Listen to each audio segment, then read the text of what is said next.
volta aqui com vocês, né? Para a gente continuar falando aí dessas questões da ênfase do ambiente, competitividade, tá bom? Então, vamos lá. O nosso bom dia para todos vocês novamente. Aí, ó, turma de Coivaras, turma de Ilha Grande, de Joaquim Pires, para Landry Salles, para Nossa Senhora Nazaré, para Nova Santa Rita, enfim, o nosso bom dia para todos vocês aí. É isso aí, Emanuela, Raíssa, também, e também temos a Lúcia também, mediadora, acompanhando a gente, tá? Muito bom. E assim, olha, peço a vocês o seguinte, olha, tendo dúvida, não guardem a dúvida para depois. Ou também curiosidades, tá certo? Professores, vejam as curiosidades dos alunos também aí e passe para a gente poder dar-se um tchan a mais na nossa aula. E nós estávamos falando de sistemas abertos, e aqui agora vamos retornar com vocês com essas características específicas dos sistemas abertos, e vamos conversar aqui agora com vocês sobre esse sistema aberto. E como características nós temos aqui dois tipos de características. Uma delas é aqui a homeostasia e adaptabilidade, e a outra é sinergia e entropia.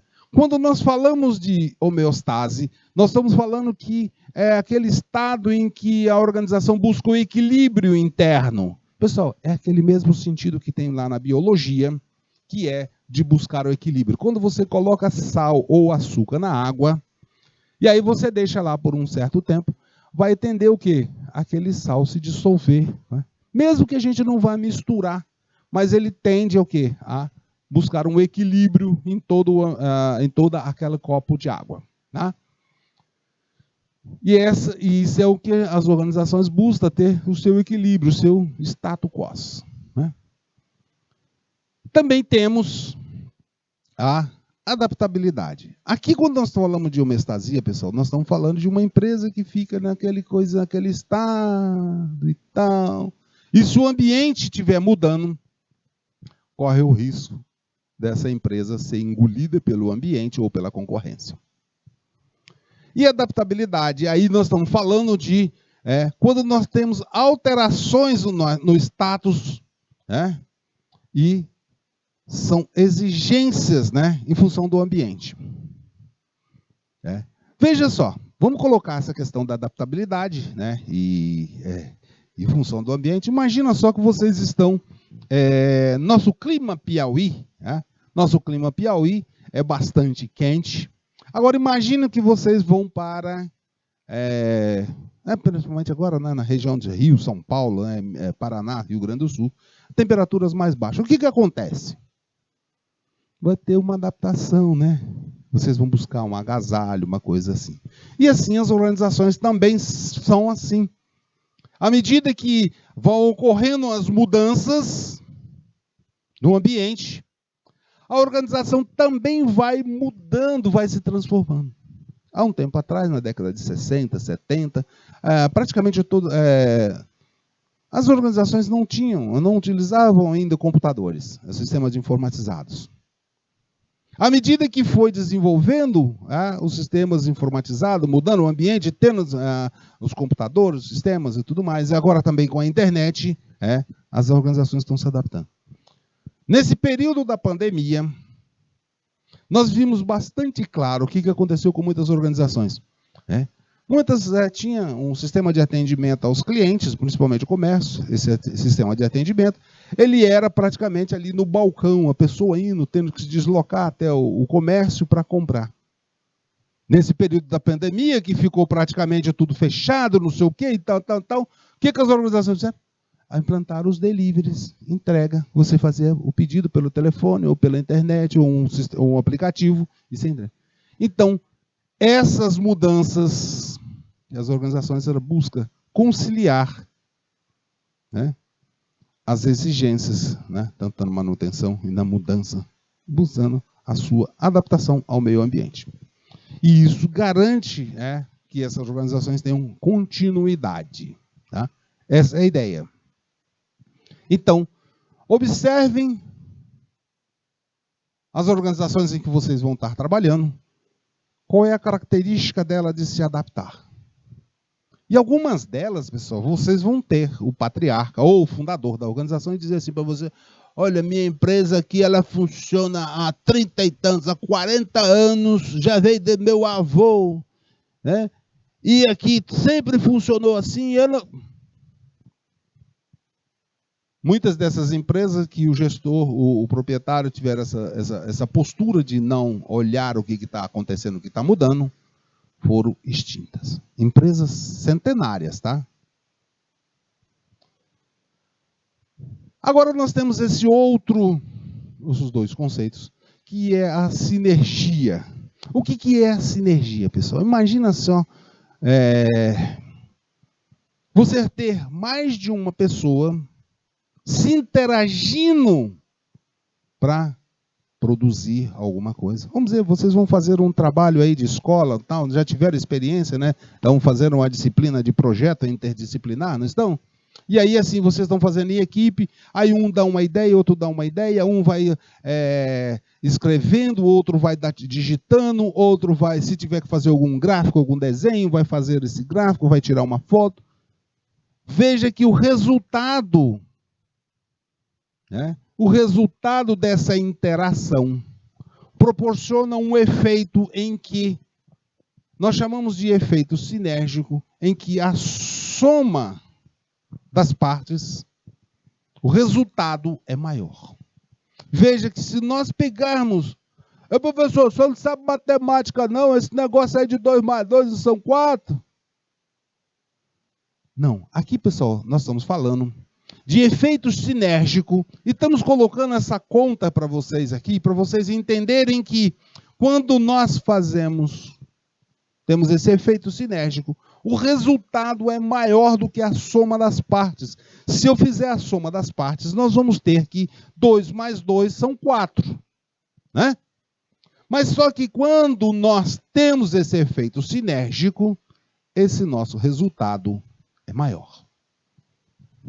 É verdade, professor, eu já vi esse negócio assim, né? Quando tem mais de uma pessoa fazendo, acaba sendo mais rápido, consigo fazer. É isso aí mesmo. Já no caso da nossa entropia,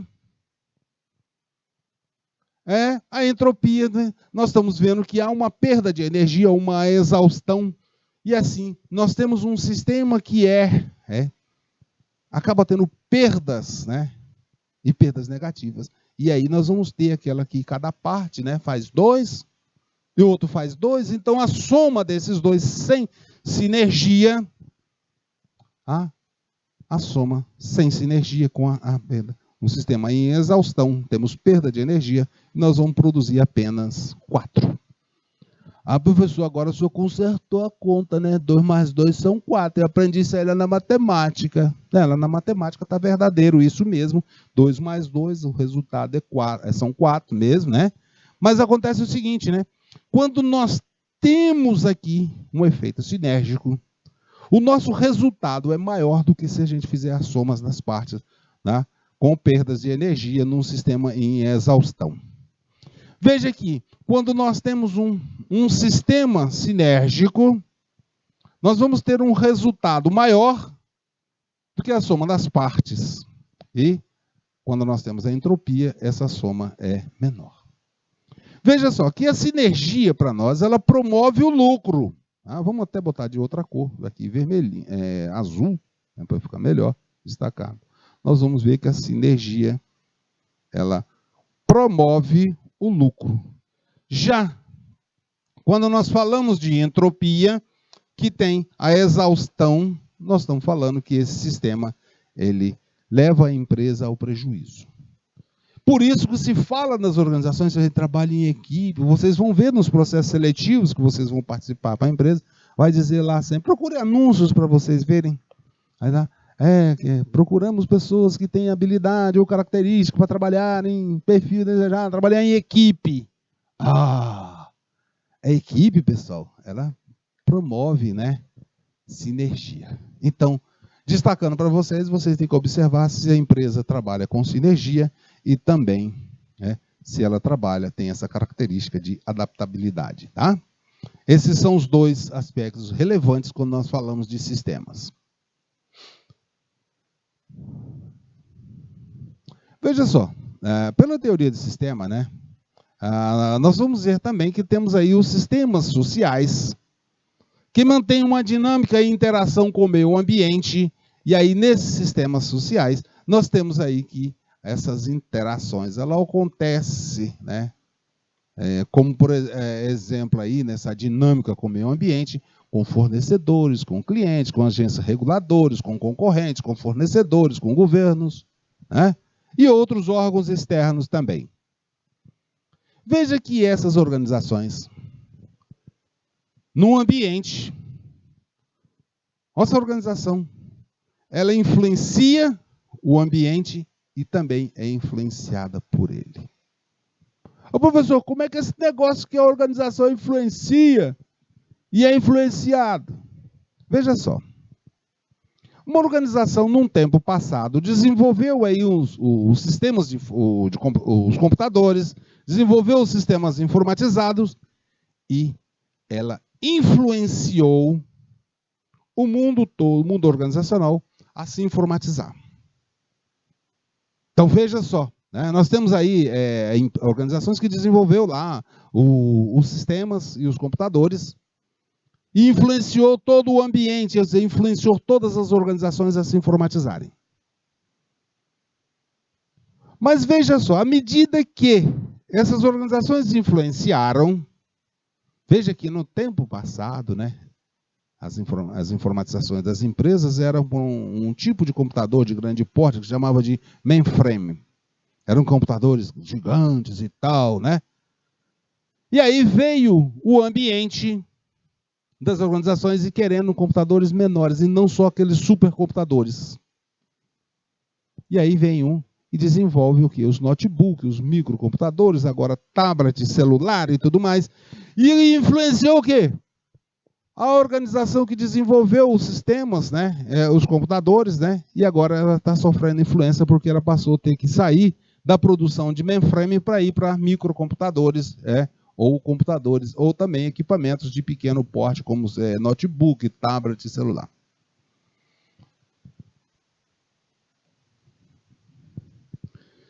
Então, nós podemos dizer que as organizações são sistemas que estão integrados e relacionando-se entre si com uma interdependência constante entre ela e o ambiente, e que essas organizações buscam também trabalhar em harmonia, em constante interdependência, e trabalham em harmonia com as outras, com a finalidade de alcançar determinados objetivos. Considerando aí um cenário de organizações concorrentes ou colaborativas também. Quem diria, né? Quem diria que Nokia, Microsoft, IBM fossem trabalhar no desenvolvimento de um aplicativo comum? Como assim, professor? Olha só, pessoal. A IBM era quem propagava, né, no início do desenvolvimento de computadores de sistema, que usava para as empresas os mainframes, computadores de grande porte. Veio a Microsoft, né, e desenvolve aí aplicativos e também a indústria de equipamentos. Desenvolve os microcomputadores, os notebooks e tudo mais. E a Nokia trabalhando lá com a parte também, usando a parte de informatização também, com software para celulares. Quem diria, né? Essas três juntarem para desenvolver um novo aplicativo. Né? Para atender as três, né? E assim vai, temos muitas outras situações, né, de empresas com construtoras, né, que se unem para construir uma hidrelétrica, uma estrada, uma ponte, e cada um fica com uma parte, né, num sistema colaborativo. Então, nós temos concorrentes, mas ao mesmo tempo concorrentes e também trabalhando em cooperação. Esse é o sistema. Então, eu trouxe novamente para vocês esse quadro, para que vocês possam, né, consolidar essa ideia com vocês aí, de uma organização dentro de um sistema. Veja que aí a gente colocou para vocês, né, o ambiente externo, colocamos aqui, ó, o ambiente externo, essa parte todinha azul em volta. Colocamos aqui os agentes, né, que estão no ambiente externo, fornecedores, financiadores, governo, acionista, clientes, sindicatos, concorrentes, tudo mais. Colocamos no ambiente interno o processo de entrada, processamento, as saídas e o controle. Né? Sempre, né, entra, temos as entradas e vamos ter as saídas. Tá? Bom, aqui foi só para vocês consolidarem esse sistema. Então, agora que nós já consolidamos esse sistema, vamos ver agora a teoria da contingência. Né? Aqui, pessoal, a teoria da contingência, a gente pode fazer... bom dia, Andressa. Andressa Nascimento, entrando aí pelo YouTube também. Coloca a cidade aí, Andressa, pra gente. Franci e Cláudia também. Coloca a cidade aí que está assistindo, tá? Vocês estão. Quando nós falamos de teoria da contingência, nós colocamos aqui tudo depende. Tá? Vamos colocar assim bem resumido. Depende. Depende de quê? Olha, se eu vou usar um guarda-chuva, depende se está chovendo ou não. Vou usar... se bem que guarda-chuva, né, a gente tem dois nomes, né? Se bem que falam, né, guarda-chuva para homem e colocar o nome, né, de sombrinha que fosse para mulher. O objetivo é o mesmo, mas colocar esses nomes. Mas às vezes os dois fazem os mesmos papéis, tá? Nova Santa Rita, né, Andressa? Muito bom, tá? Muito bom, hein, a turma de Nova Santa Rita. Nova Santa Rita. Quando nós falamos do guarda-chuva e da sombrinha, os dois fazem o mesmo efeito, né? Ou cobre. Serve para... O guarda-chuva e a sombrinha servem, né, para...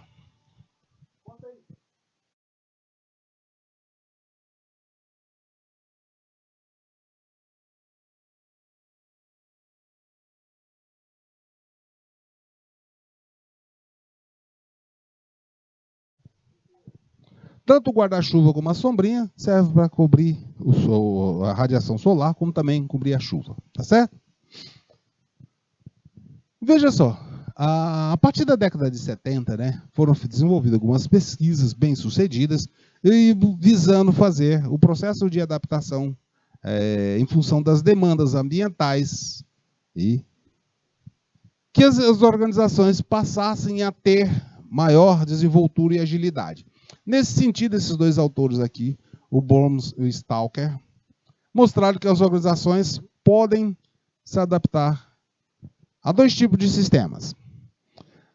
E eles viram como característica um sistema mecanicista e um sistema orgânico. Vamos entender esses dois sistemas para que a gente possa, né, visualizar melhor. Como características, né, do sistema mecanicista, ou mecânico, nós temos uma estrutura vertical, minuciosa divisão do trabalho, hierarquia da autoridade, cargos com elevado grau de especialização, centralização das decisões na cúpula, um predomínio da unidade de comando, um sistema rígido de controle, predomínio da comunicação descendente, ou seja, de cima para baixo, e pequena amplitude de controle mais fechada, e predomínio das relações verticais na organização. ênfase nas normas e procedimentos.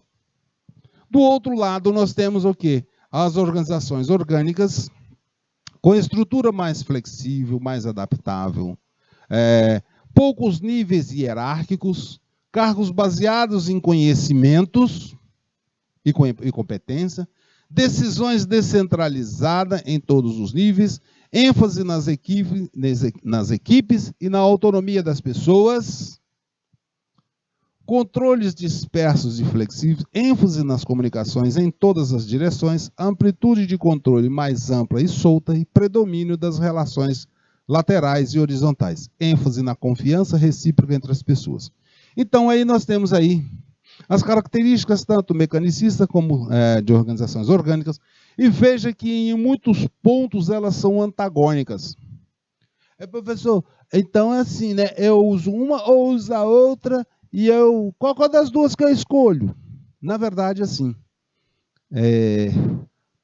vocês vão, como gestor, a gente vai precisar analisar o ambiente, né, para ver qual das duas aplicar. E veja só, que mesmo sabendo que em alguns pontos as duas teorias, as duas características, tanto a orgânica como a mecanicista, são, em alguns pontos, elas são totalmente antagônicas, que veja-se, né, hierarquização da autoridade, ou a poucos níveis hierárquicos, cargos com alto grau de especialização, ou seja, também lá temos o outro baseado no conhecimento, competência, centralização na cúpula, como decisões descentralizadas. Vocês vão perceber o seguinte, que dependendo do tipo de organização, vocês ora vão estar usando um sistema mecanicista, ora vão estar usando um sistema orgânico. Como assim, professor? Olha só. Imagina a seguinte situação, né? Vamos supor, primeiro momento, uma situação que vocês vão ser gestor de um hospital, né?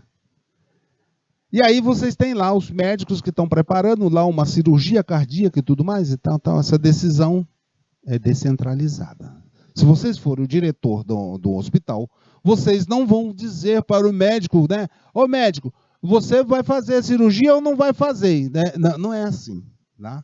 Vocês vejam que aí há uma necessidade de ter um sistema mais orgânico, que lá a equipe médica que vai tomar a decisão se faz ou não faz a cirurgia, e mesmo assim essas decisões elas podem ser descentralizadas, porque assim, imagina só, você está lá a pessoa está no meio de um processo de uma cirurgia cardíaca, e de alto risco e tudo mais, e lá no meio, num dado momento, precisa ser aplicado um tipo de medicamento para dar uma estabilidade lá na pessoa que está passando, no paciente que está passando pelo processo de cirurgia. Imagine, né, se essa decisão for centralizada, eu ter que parar e falar assim, não, agora vamos procurar o diretor aqui, o presidente, para me aplicar essa... Não dá, né? Aí tem que ser descentralizado, né? Agora também, nós podemos ter do outro lado um sistema mais centralizado no controle da decisão. Também precisamos, podemos ter, né? Imagina só, né? Eu posso centralizar a parte financeira da organização, né? Tudo num canto só. Imagina que você tem aí 10 filiais ou um grupo empresarial que tenha várias empresas e você pode fazer muito bem centralizar a atividade e as decisões financeiras num único local.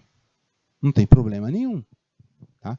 Então, vocês vão ter circunstância em que vocês vão ter usar um sistema mecanicista, ou também vão ter circunstância em que vão ter que usar um sistema orgânico. Veja só, quanto maior é o nível, né?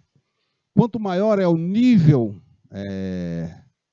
das pessoas que vocês trabalham, maior vai ser a possibilidade de você descentralizar as decisões. E quanto menor o nível, mais difícil vai ser, mais complicado é para descentralizar. Imagina só, você vai descentralizar a decisão numa obra. Aí você tem um pedreiro e tem um servente de pedreiro. Aí não tem que descentralizar, não. A massa para fazer lá a massa para sentar o tijolo lá na construção civil é a proporção 3:1 e 3:1 e está decidido. Mas o operário quer misturar 3,5:1. Não tem isso. Aqui é decisão única mesmo, tá? Se quer mudar a proporção de areia e cimento de 3:1, aí vai ter que passar por um processo de pesquisa e desenvolvimento para ver tudo, testar tudo. Primeiro, fazer um projeto para testar. Mas na hora da obra lá, não. Aqui está decidido já, tá? Então, ora você vai ter que usar um, ora você vai poder usar o outro, né?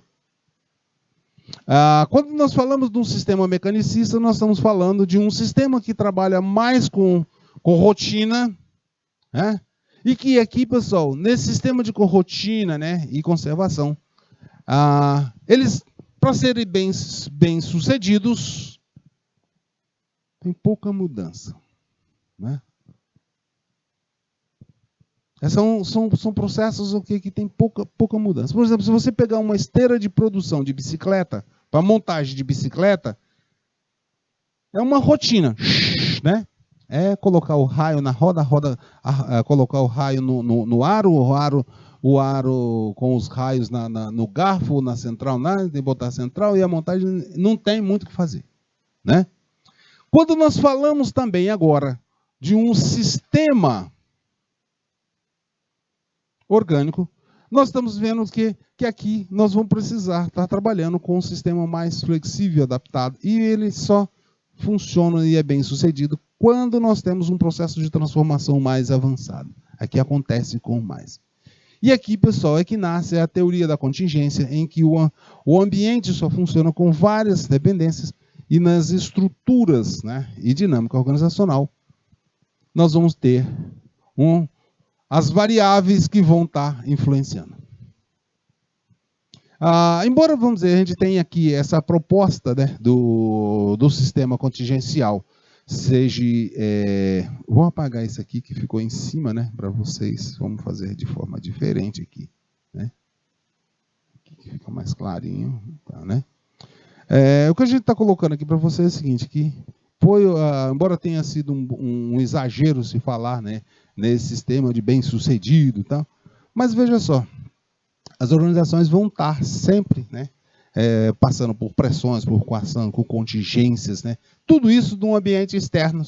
E para que possa se aproveitar, as organizações precisam se adaptar e ser flexíveis, né?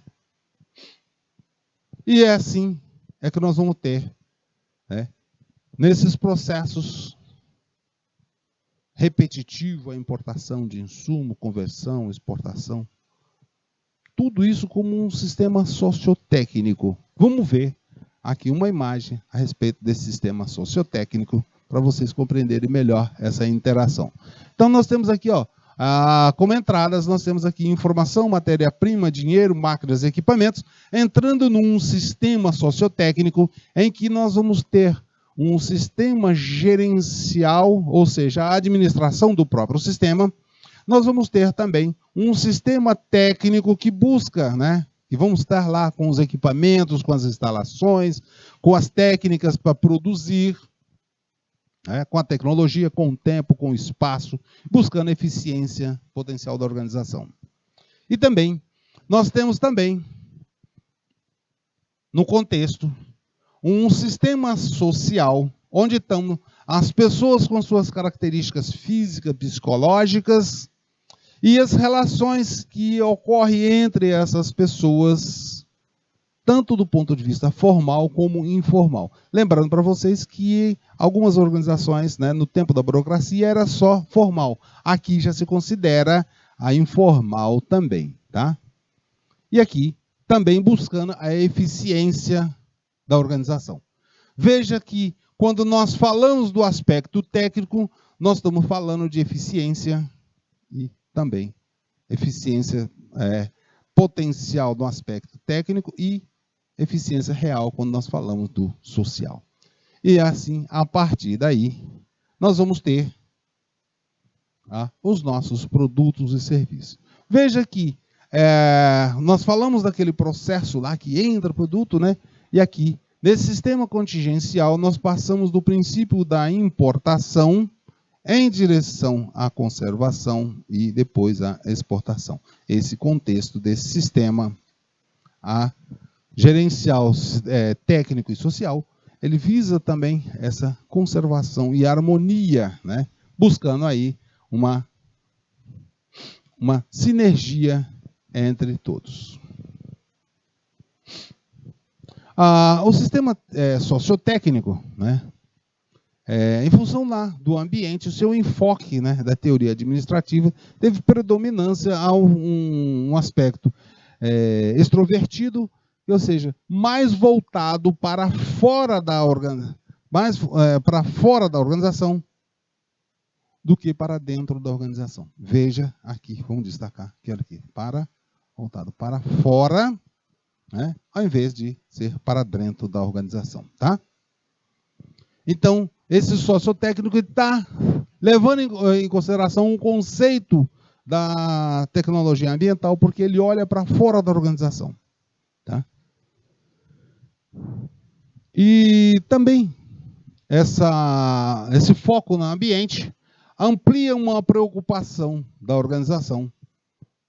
Amplia a preocupação da organização com a competitividade e a sustentabilidade da organização. Veja que aqui, esse conceito aqui, agora, começa a entrar também o conceito de sustentabilidade e o conceito de competitividade.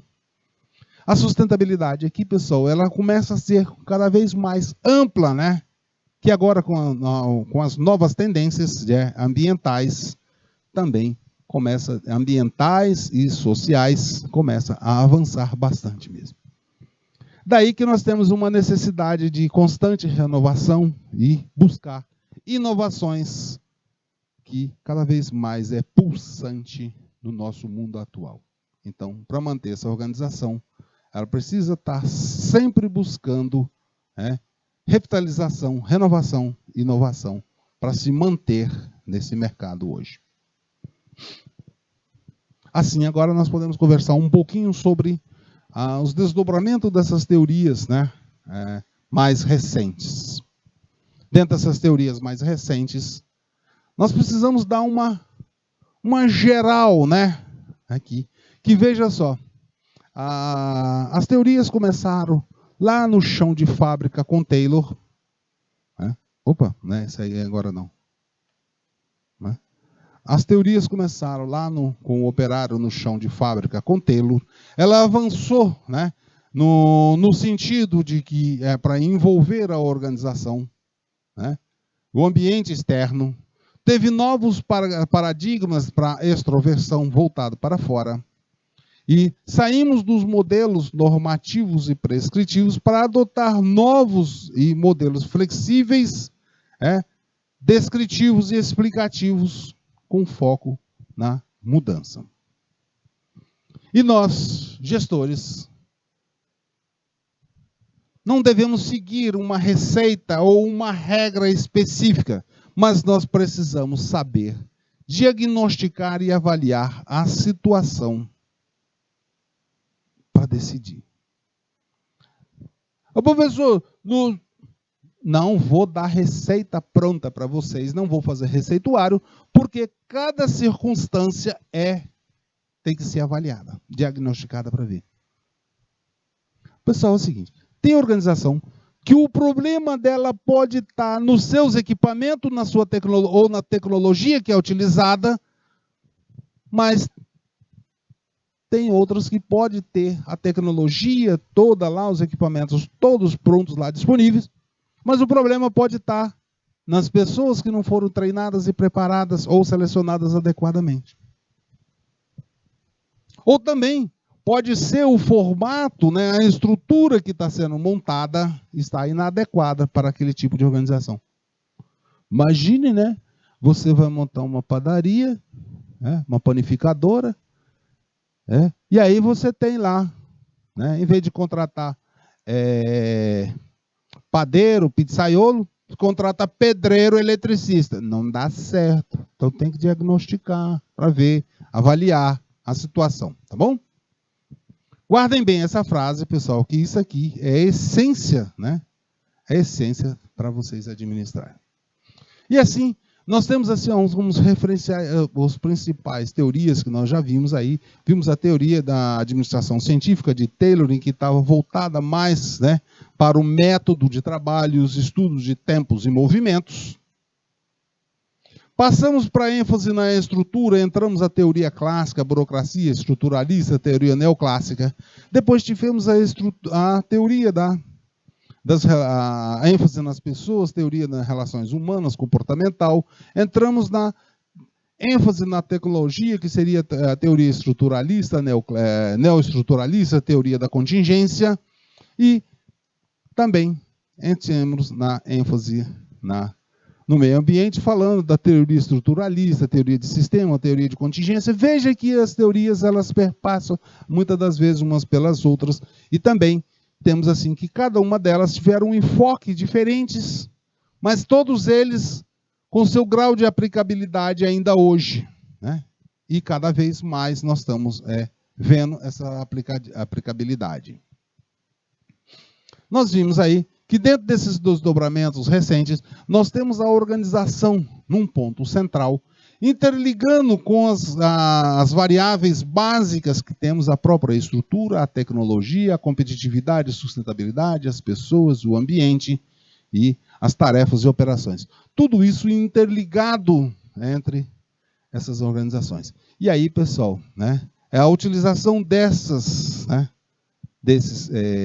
componentes, dessas variáveis, a combinação delas é que vão ter aí a organização funcionando. E assim, nós podemos dizer que a moderna teoria da administração leva em consideração todas as variáveis constantes. Tá? Então, quando nós pensarmos em trabalhar como administradores, nós vamos ter que levar em consideração todas essas variáveis, tá? E veja que cada vez mais está se tornando relevante levar em consideração a questão ambiental e pessoas, tá? Mas sem desprezar a competitividade, a sustentabilidade, a tecnologia, a estrutura. Então, o equilíbrio no uso dessas variáveis é que vai dar maior resultado. Assim, nós podemos conversar um pouquinho também sobre os desafios da era da informação. E veja que ao fundo vocês tiveram aí um Big Data, Essa era da informação, pessoal, é essa que nós estamos passando por ela. Ela começa lá na década de 90 e vem evoluindo. E aqui, pessoal, nós tivemos um enorme impacto da tecnologia da informação, ou a TI, tá? Que agora a nova riqueza é o conhecimento. Que é muito importante. E veja só, quando a TI casou com o computador, juntou a televisão, as telecomunicações e invadiu todas as organizações e pessoas. Hoje é difícil a gente não ter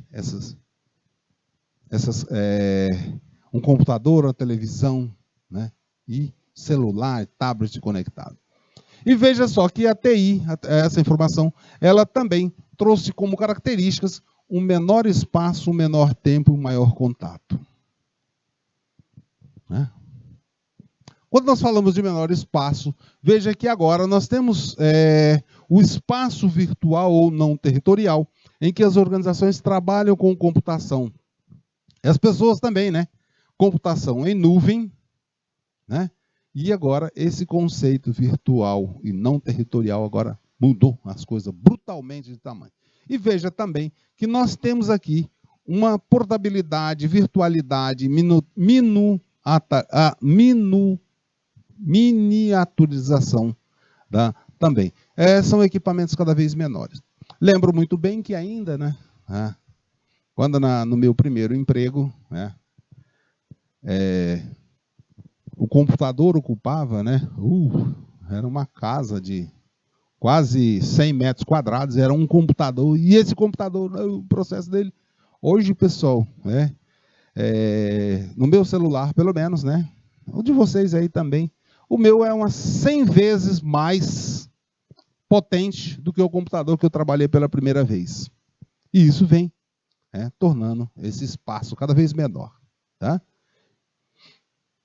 E quando nós falamos também de menor tempo, veja que as comunicações agora, e também com a portabilidade, elas são mais rápidas, flexíveis, e diretas, Então agora o gestor, ele passa a mensagem diretamente para o operário sem ter que precisar passar por intermediários, ou então o diretor passa, joga, vamos dizer, uma comunicação em rede social. E isso aí, pessoal, nós passamos a ter uma instantaneidade, uma nova dimensão temporal. Haja vista porque, por exemplo, hoje a gente pega notícias que está rodando o mundo todo, do Japão, da China, da Europa, de forma instantânea. Está acontecendo lá, questão de minutos, já estamos vendo aqui. Antigamente nem era assim, não. E também um maior contato.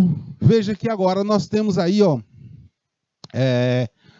os os microcomputadores, notebook, celular, tablet, né? E também temos as situações de ter trabalho, né? Estações de trabalho em grupo, né? Também. E aí, nesse contexto, surgiu aí o teletrabalho e pessoas que trabalham, né? Juntas, porém, fisicamente distante, né?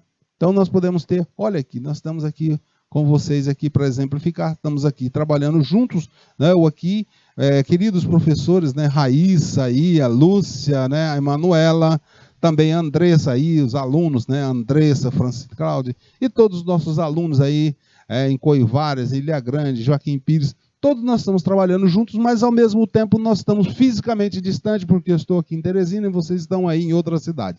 E também o efeito de telereunião ou teleconferência, que, embora a nossa aula, a gente chamamos de aula, mas nós estamos praticamente sendo aí uma teleconferência, uma telereunião, né, sem necessidade de ter o deslocamento físico para estar aí com vocês. Gostaria muito de estar aí, né, mas por razões aqui, né, a gente tem que acabar ficando por aqui. Mas aí nós não precisamos fazer esse deslocamento físico para a aula. E a TI tornou-se um grande instrumento de trabalho dentro das organizações. E vem, pessoal, com a internet agora permite também fazer uma ligação, né? Então, nós temos aqui tanto a internet, que é mais aberta, e temos também organizações que trabalham com intranet. Pessoal, a diferença de intranet é porque a intranet ela precisa de uma codificação, ela tem uma via e é só dentro da empresa, tá? Ela não sai para fora, tá? E isso, né, tem se propagado muito. E a nossa economia cada vez mais globalizada, trazendo consequências, né, inclusive da globalização da informação. E a nossa internet, com as suas avenidas, também traz uma democratização da informação. Isso é muito bom.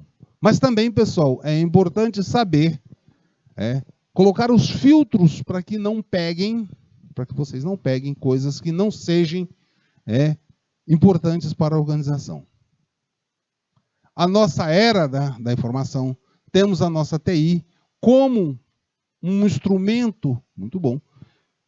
E nós não podemos confundir a tecnologia da informação, tá? Ou a informação não pode ser confundida como uma matéria-prima, porque não é matéria-prima, tá? E a tecnologia, ela traz, né? Ela busca transformar, mas ela não é mágica, ela precisa ser trabalhada com inteligência, tá? E ela acaba sendo o nosso combustível, né, dentro das organizações, para que a gente possa tomar decisões mais adequadas. E como característica da nossa era da informação, nós temos aí para vocês, né, a instabilidade, imprevisibilidade, mudança, transformação, rupturas, né? É um mundo mais conceitual, abstrato, mais virtual e cheio de inovações e excelências, competitividade e sustentabilidade. Veja que na física também se aplica a física quântica, metodologia científica, maturidade das ciências comportamentais e visão extrovertida e externalizada, visão do fora. Nessa era da informação, nós temos alguns desafios também para levar em frente, né? E as teorias administrativas nós temos aqui para vocês. Alguns aspectos, né, organizacionais e culturais que levar em consideração. Quando nós falamos de aspectos organizacionais, nós precisamos saber de ter a simplicidade, a agilidade, a flexibilidade, os trabalhos em equipe ou células de produção e unidades autônomas também de produção. Quanto aos aspectos culturais, nós podemos destacar para vocês a ampla participação, o alinhamento, o comprometimento, o foco no cliente externo e interno, veja, interno e externo, a orientação para metas e resultados e busca de melhorias constantes e excelência. Também temos aí uma grande preocupação que ocorre nessas questões aí, associando os aspectos tecnológicos, culturais e técnicos, e assim ter a sustentabilidade do nosso negócio. Veja que a ênfase na competitividade e sustentabilidade, ela traz para nós um aspecto vital para organizações transformar nesse mundo globalizado e efervescente. Veja que a partir do século, da década do século XX, nós vamos ter aí muitas mudanças das organizações ágeis e competitivas. Pessoal, nosso tempo está no limite. E vamos deixar um pouquinho para a próxima aula. E foi um prazer, obrigado e até a próxima.